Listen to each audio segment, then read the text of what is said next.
In this video, I am going to share with you 3 fundamental principles of investing in real estate. If you are investing in real estate or if you are even planning to invest in real estate, then these 3 principles are must for you. In fact, if you follow these, your real estate investment journey would be much more smooth. So let's dive into it. The first principle that you should always follow is that real estate investment, you are investing in real estate to make money. It's not to lose money, to make money. And too often, all the time we talk about that negative gearing, buy a property to save tax and lose money.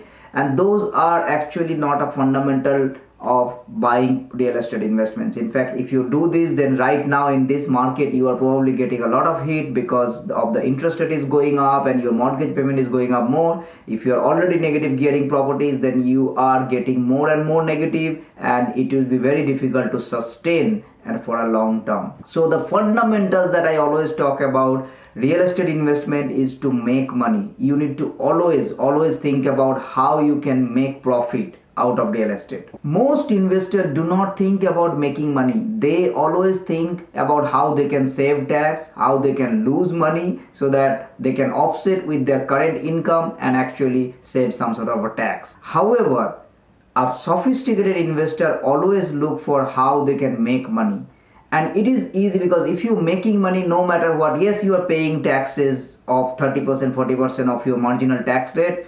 However, what happens is that you can sustain that, and it is making money. At the end of the day, it is giving money to your pocket, and you'll be able to buy more properties, and it will, more importantly, your financial journey of where you want to reach, your financial freedom, your financial goal will be achieved much faster as compared to buying a negative gearing property or buying a property that loses money. The question most people ask that, where would I find it? There are people who are buying real estate and they're making money. So you need to understand some of the principles. And one of the fundamental principles is that you need to buy a problem and sell a solution. That means when you buy something that is a problematic, and you, with your skills, with your effort, that you solve that, and then you sell that solution or even rent it out, then only you will make profit, then only you will make money, then only it will be a positive cash flow. If you buy a solution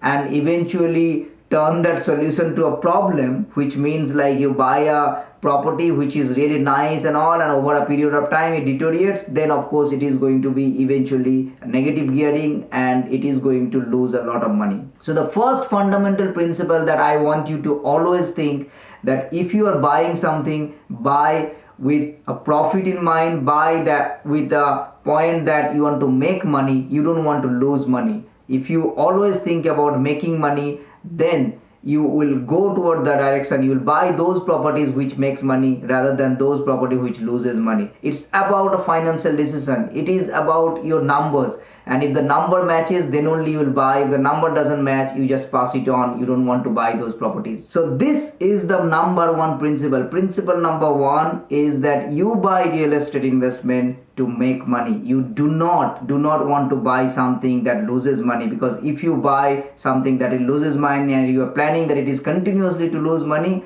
it will be very difficult for you to hold that property. Maybe you can hold one, but once you buy second or third, even fourth, then it is going to be a huge challenge for you because the cash flow will become a problem. So buy with an aim of making money, not to lose money.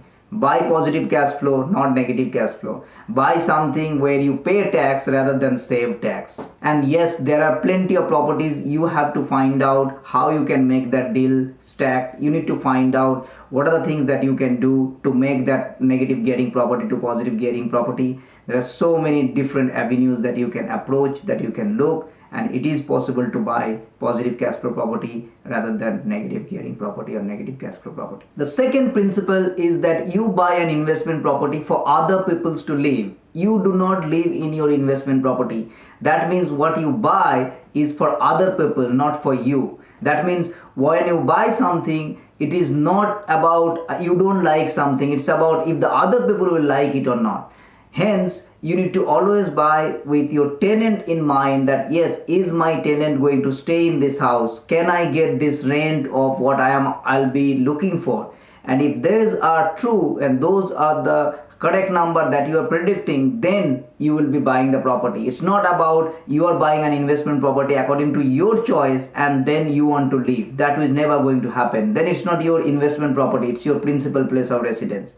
If you're buying something on your own, you want to stay there, that's an emotional choice, that's where you want to live. Whereas if you buy something for an investment purpose, then you will buy some for someone who wants to stay in that house. Hence you need to think about their point of view, whether they are going to stay in this house, whether they will be able to afford that house, and the rent that you are asking, whether they are about to pay that rent as well. So you are buying something for the other people, not for yourself.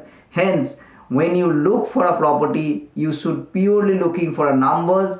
Is the purchase price, and this is the rent, does it make sense, and is the rent that I am asking, will the tenant will be able to pay? And if those are the right terms, the right conditions, then make sure that you buy those properties. So you should always buy something for other people to live. You are not going to. And too often I have seen people who went for to buy an investment property, and that the first comment is, I don't like this house. You might not like that house. However, somebody who wants to live in that house might like that house because they can't afford a big house. They want to live in that area because of their friends are in that area.